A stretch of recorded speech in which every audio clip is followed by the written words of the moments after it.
Hello, everybody. We're going to get started here momentarily. We'll give it another minute or so for people to jump on. Hope everyone's doing well. I see we have some people joining us. Welcome, welcome. We'll get started here shortly.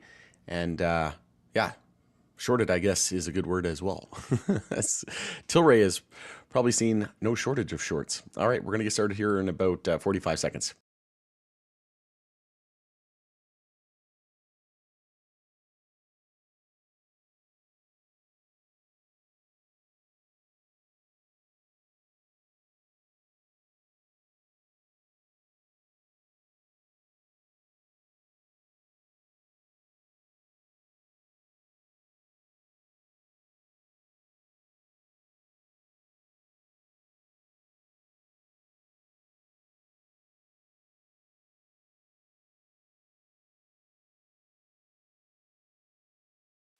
I see we have a ton of people joining. Welcome, welcome. We're going to get started here in about 15 seconds.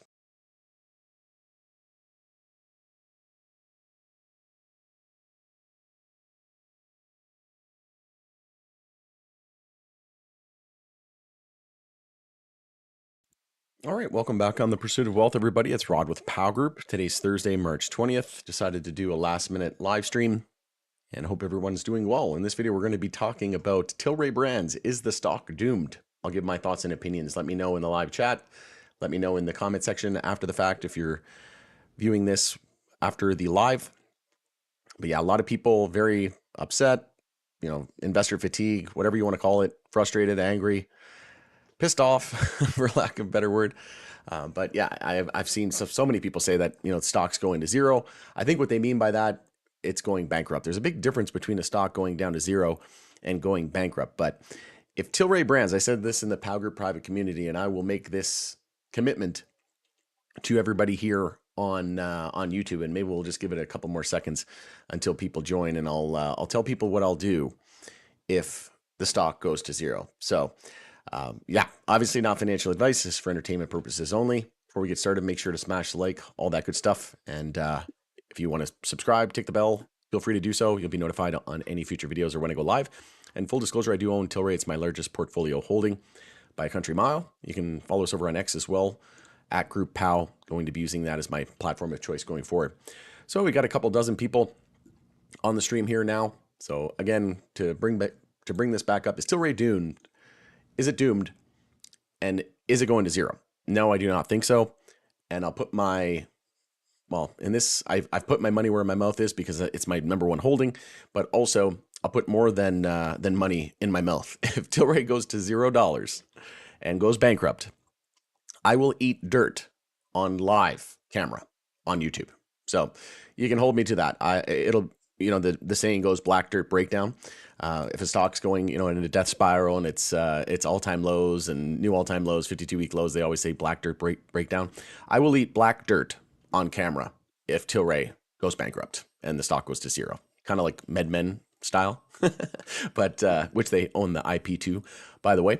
But yeah, that'll be something that you can hold me to. So if the stock goes to zero, stock goes bankrupt, company goes bankrupt, I'll eat dirt on camera. You can hold me to it. So, speaking of eating, Manitoba Harvest collaborates with Whole Foods Market. And if you look up who owns Whole Foods, that would be Amazon. And that's going to be a nationwide launch of their Super Seed snack clusters. And this is something that can easily be infused with CBD or any other kind of, cannabinoid. But obviously, Manitoba Harvest is a subsidiary of Tilray Brands. Also, I posted on X, Brad Garlinghouse, and he's the CEO of Ripple and the company that utilizes XRP in its cross-border payments. This guy, how dare he compare Amazon though to Ripple? Right? We're not allowed to compare Amazon other than to itself. Right? You're not allowed to compare Amazon to anything else other than Amazon, because the social media police will be out after you, in no time. So what he said was, Amazon was to books what Ripple is to cross-border payments, and I truly believe, beyond a shadow of a doubt, that this is also what Tilray is to the MJ industry. Okay, we're talking again. MJ isn't going to be as big as Amazon. Like Amazon is $1 trillion company, right? MJ, right from the Oxley letter to shareholders today, and I posted a video on that. You can check that out. They said it's projected that the US dollar values of the MJ industry globally is projected to be around 130 billion. I'm just going to bring that up ahead in the Pal Group private community here. I'll just scroll up here. I posted it. Yeah, so from Oxley Letter shareholders, by 2030, the global MJ market is projected to reach USD 134 billion. Crypto will be a 50 to 100 trillion dollar market. This is why MJ is not a priority right now. So by 2030, crypto could be worth 50 to 100 trillion.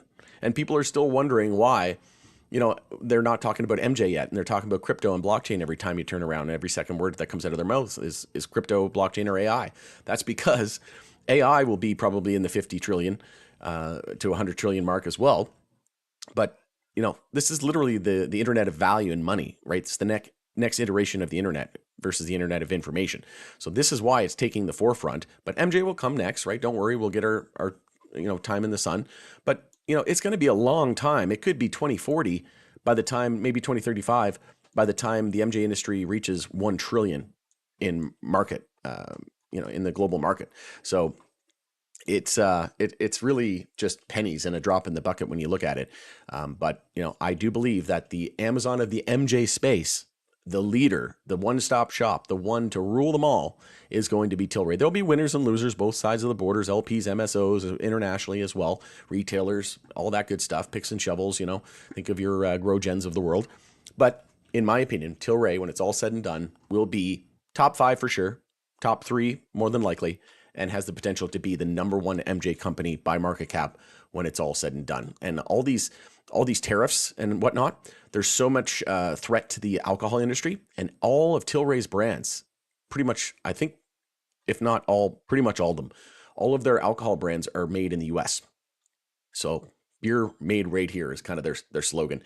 I wanted to bring this up as well. Zach's, I don't know what they're smoking, but it can't be MJ.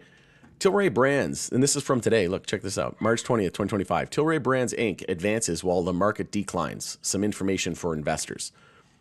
Well, I don't really care about information about this. I want to know what you're smoking, because you're not smoking MJ, because I don't know what he's talking about. The stock was up at the close 0, not even 1%. So this is why I don't listen to Zach's. This is why I don't listen to Motley Fool. It's in the name, fools, right? And then Zach's, I don't know what you want to call this. I can't even think of anything funny to make fun of this, but our research, your success. Okay. Anyways, I digress. It's just hilarious to look at, but we'll jump into the Tilray chart. I'll give my thoughts and opinions. I mentioned last time there was a daily bear flag targeting 49 cents. Could that be the bottom? It absolutely could. Might it not be? Also, very possible. There's also an article here from MJ Moment today. Elon Musk and Ted Cruz joke about smoking MJ to boost podcast views. As we know, he famously did so in 2018. But, and he loves to tweet out 69 days and 420, 69, 420. But, this is true, right? MJ is such a popular topic.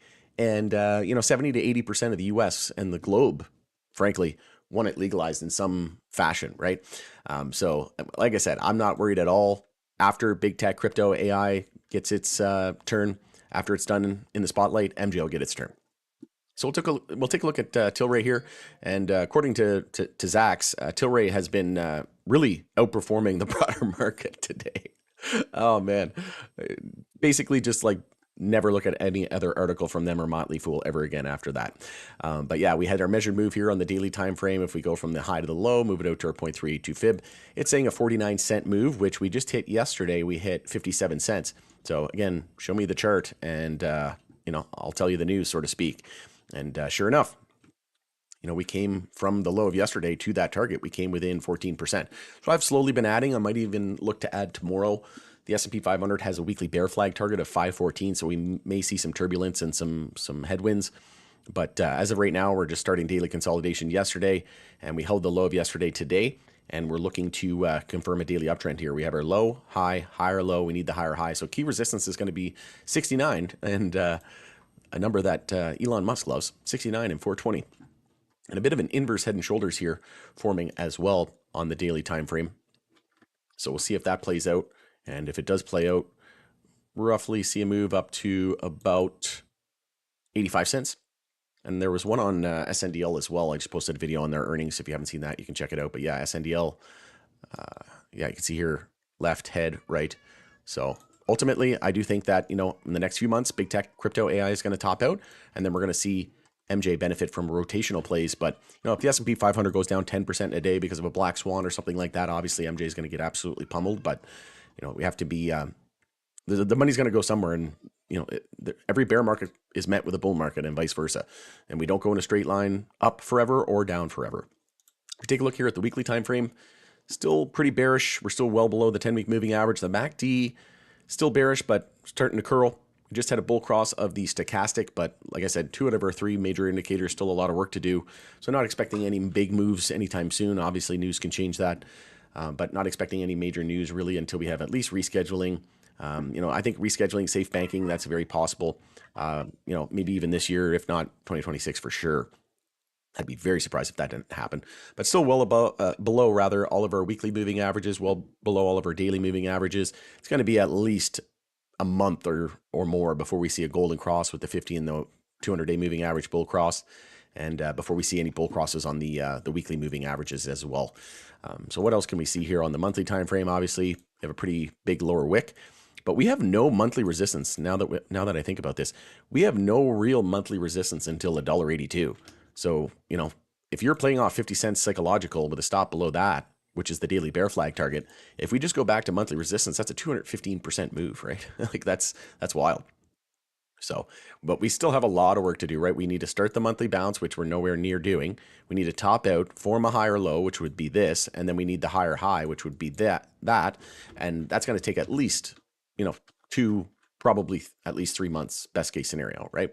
So we got a lot of work to do. A lot of names, weekly bear flags as well. There was a weekly bear flag on SNDL targeting $1.25, and SNDL is currently at 157. So quite a bit of downside potentially coming as a result.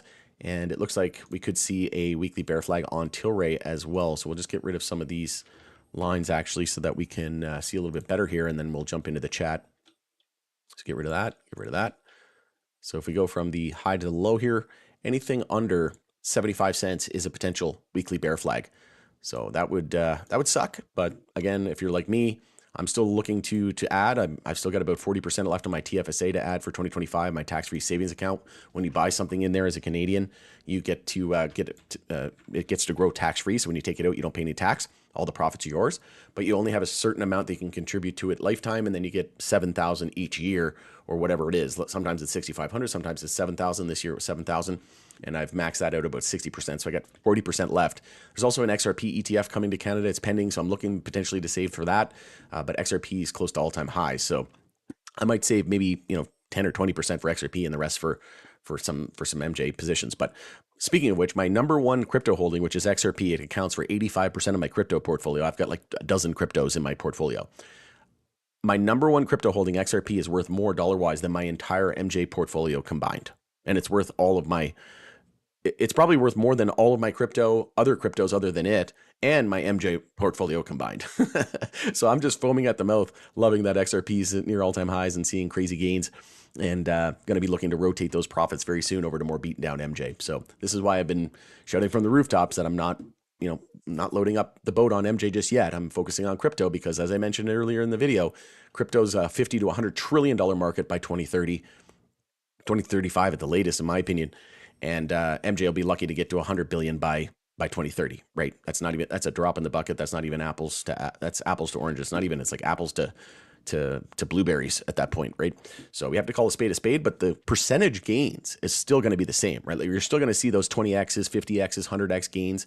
Like look at Oxy, for example. I was able to snag this thing at a cent, right? Nobody wanted to buy it when it was at a penny. Now nobody wants to buy it at 10 pennies. They're asking me, when is it going to go back down again?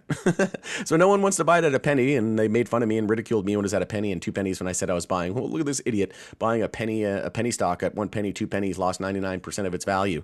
And then once it hits 8 cents, 10 cents, people are like, okay, when should I buy it? I'm like, well, I was telling you, like, I was buying it down here. I'm not telling you what to do, buy, sell, or hold. It's not financial advice. It's entertainment purposes only. But if you don't want to buy it at 1 cent and you don't want to buy it at 10 cents, like, what are we doing here? So it's just such a weird phenomenon. But to go back to my line of thinking, if you bought this thing at a penny and it goes back to all-time highs, that's 300x. So let's say you put $1,000 in at a penny. The most you can lose is $1,000, and the sky's the limit. If it goes back to all-time highs, that's $300,000 for every $1,000 you invest, right? Like, wow, that's insane. And then maybe you put in 2 or 3,000, you're willing to risk that, right? And then what if it goes what if it goes beyond the all-time high, right? It very well could. It was just there. Why couldn't it go there again, right?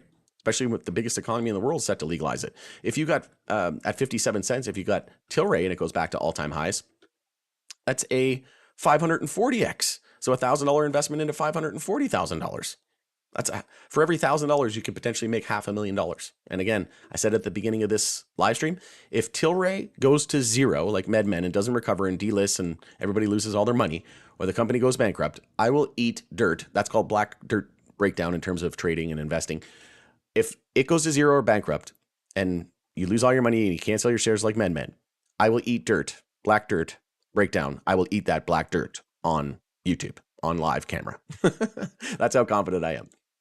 So, like I said, I digress, but yeah, I'm not worried at all in the long term. And they're very diversified, very bullish on the craft beer segment as well, which they're very prominent in. And also their energy drink, their waters, huge underrated segment in my opinion. And their non-alc. Non-alc is one of the fastest growing, and their hemp drinks. Hemp drinks are growing faster than non-alc, and they're both very, very popular. So hemp drinks are going to be huge, and there's a lot of bills and whatnot and banning going on, but there seems to be, kind of writing on the wall is that they're going to ban most hemp products except for beverages. And what is Tilray? Pretty much the king of beverages, right? So I think the writing is on the wall, and also the farm bill probably not going to see any changes for about 10, 11 months before it gets amended, and it might not even change that much, or maybe they just allow beverages or something like that, right? And who knows? By then, maybe we even get rescheduling or an attempt to deschedule by the new administration. That's very possible as well. Jumping in the chat here, Tyler says, "Ooh, I lose thousands, but got to watch someone eat dirt." I'll lose thousands, but get to watch someone eat dirt. Okay, yeah, I see what you're saying there. Yeah, I mean, if that entertains people, I don't think it is ever going to happen. That's why I said it. So, Tilray is my largest holding, says Jeffrey as well. I am very confused why Tilray hasn't acquired in a Delta 9 hemp-derived American beverage company yet. This is becoming a huge business in the U.S. now. Yeah, so they're doing it all themselves, right? They have, like 17 facilities, beverage facilities across the manufacturing facilities across the U.S. Yeah, they have all these beverage brands. They're just starting to scale up. I think they're in close to 10 states now, but they're just going to take that incremental approach. And then, instead of going to like all across the U.S., they're just focusing on a few ones, and then they'll ramp it up. Also, regulatory uncertainty and whatnot. It's just different. That's why Molson Coors got out of the hemp market in the U.S. is because it was just too hard to scale. So I think it's smart. And then, yeah, absolutely, Jeff, you're right. They very well could. Mr. Mankey, VIP member in the house, says, hey, looking good, feeling good. Love to hear it. Juan says, any predictions if earnings might make it jump to 150? No, I basically rule out anything to do with earnings. Look at how Green Thumb's earnings are. Look at Oxley's earnings today. Fantastic. Stocks sold off. Look at Green Thumb's earnings. They've never been bad. They've always been stellar and amazing. And the stock's down 60% since April. So nope, not worried about earnings whatsoever until we confirm monthly uptrends. We're in a bull market, and we're starting to see a mature market. It's not going to matter. Fundamentals do not matter at the moment, unfortunately. Going to grab some more on Friday for sure. Yeah, I have a buy order set for tomorrow once the market opens. It's in an account where I don't have the pre-market or after hours. Actually, I might now. I think Wealthsimple just had an update, but yeah, my money was on Wealthsimple. I'm not too worried about it anyway. But love to hear it. Hopefully to see that daily trend play out and some news by June. Yeah, we'll see. I think, there's a good chance that we could see MJ take the spotlight after big tech, crypto, AI tops out in the next few months. Trump's wealthy buddy's got to pitch legal MJ to the big Don. Get this legal, give me my gains. Okay, gotcha, Adam. Yeah, I mean, we just have to be patient. We've been patient for 4 or 5 years from this brutal bear market. So what's another couple years or even 4 years at this point? I'm feeling good about news on banking by June. Yeah, very, very possible. Christopher says, I know you focus on technicals, but no mention of the 80% dark pool volumes for months, highly naked shorted as well as someone is repositioning. The big money always knows when news is coming. Yeah, I mean, pretty much all stocks have been shorted like crazy, and naked shorting is always. It's not just MJ that gets plagued by that. So I don't sweat too much of those kind of things. Like I'll take the lower prices any day, right? Like I said, I was buying Oxley at a penny and loving every minute of it, and it just hit 10.5 cents. So you know, yeah, I'm down on my Tilray position like 70%, right? But I continue to dollar cost average, lower that cost basis, and my Oxley position, my average is like 3 or 4 cents, and it just hit 10.5 cents. So I'm up over 200% on that one. So you win some, you lose some, but at the end of the day, when in doubt, zoom out on a yearly basis, monthly basis. These stocks will all catch up to each other. There'll be leaders and laggards. I'm not worried about it at all. I'll take the lower prices. You can short it. I'll just buy the fear. I'll buy the dips and sell the rips. And I'm not selling anytime soon. So I've also got a short-term account and a long-term account, right? I'm not selling any of my long-term account. It's a smaller position as well. So I have Tilray and a lot of other names in a long-term. I have the same stocks in a short-term, and look at my Tilray exit video as well. If you just go to my channel and type in Tilray exit, it should come up. Thoughts on ROMJ Rubicon? Yeah, I just posted a video on them as well. They did a presentation. They just had their first shipment internationally. So, company that's trying to win at home first, similar to like Oxley, but they're obviously organic. I'm not really sold on the organic, a whole lot, but I'll have to try some of their products out and get back to you. But, I think it's a company to watch for sure. I don't own any. But yeah, definitely on my radar, and I'll try to pick up some products. I'm actually taking a break from MJ at the moment, consumption wise. Definitely not investing or coverage wise. But yeah, I might take a month break or a couple months off. Also doing the same for booze. So I'm into the non-alca, the CBD though. I don't understand why a columnist such as Tom Angel doesn't directly ask Trump about legalization. It's all coordinated, right? It's a narrative. They're just trying to they're just loading up, right? They're doing the bidding for the Wall Street banks, the hedge funds. They sweep it under the rug, and they get it just that's exactly why they're doing it, is to make you frustrated and don't understand, and then think that the thesis is there. There is no thesis. Thinks that you want to sell it, and then as soon as everybody capitulates, and they'll start pumping it like madmen, right? Medmen. Farm bill is the key. End of September, they will release it. I thought the farm bill was longer than that because yeah, Boris Jordan said on the earnings call, which wasn't that long ago, that it was going to be like a whole year. But yeah, maybe you're right. I can't remember the exact date on that. But it's not going to be a huge deal anyway. Like I said, I think beverages will get passed, and there's no guarantee that they're even going to amend it. So we'll see what happens. Do you think France legalized this year? I think it was medical, right? So I'm not sure if you mean medical or recreational. I think medical, a very good chance. And like I said, the U.S. is never first; they're never last, right? And they don't have to be. They're the biggest economy in the world. They'll leapfrog everybody. Just like crypto, they were super behind the eight ball, and you know, there was so much offshore activity going on. But now we have the new administration, and every second word coming out. It's by design, folks, right? Like they do this for a reason. France medical studies end of June, then comes legalization. Yeah, exactly. All right, gonna wrap it up here. So thanks, Martin. Thanks, Hal. I think Adam, Christopher. I think I got everybody. Yep. Juan, medical, yeah, ACB was up today. Any news? Yeah, they were up. They had that news about the breakthrough information. Let me just bring up the PAL Group community here. My computer's lagging a little bit here. Where was it? Aurora MJ unveils groundbreaking genetic breakthrough for powdery mildew resistant MJ. So yeah, that was the news for Aurora today. Also shared it on X. Rod, being a Canadian, do you follow CXY? Been getting crushed this year. Tariff BS, worried they will hurt by Tilray Brevs. Where do you see CXY going? No, I don't really follow them, Christopher, unfortunately. So I'm not too sure. Thanks, Rod. You're welcome. No problem. I do have to get going though. My partner is getting ready to leave, and I can hear my daughter crying. I think she's hungry, and I got to go feed her. And I think my partner might smack me in the head if I don't jump off here. All right. Thanks again, everybody, for joining the live stream. It's Rod with POW Group. Hope you have a great night. Thanks again for joining us on the Pursuit of Wealth, and we'll talk to you again soon. Oh yeah, and if you just joined, if Tilray goes to zero, bankrupt, like MedMen, I will eat dirt on camera live. Have a good night.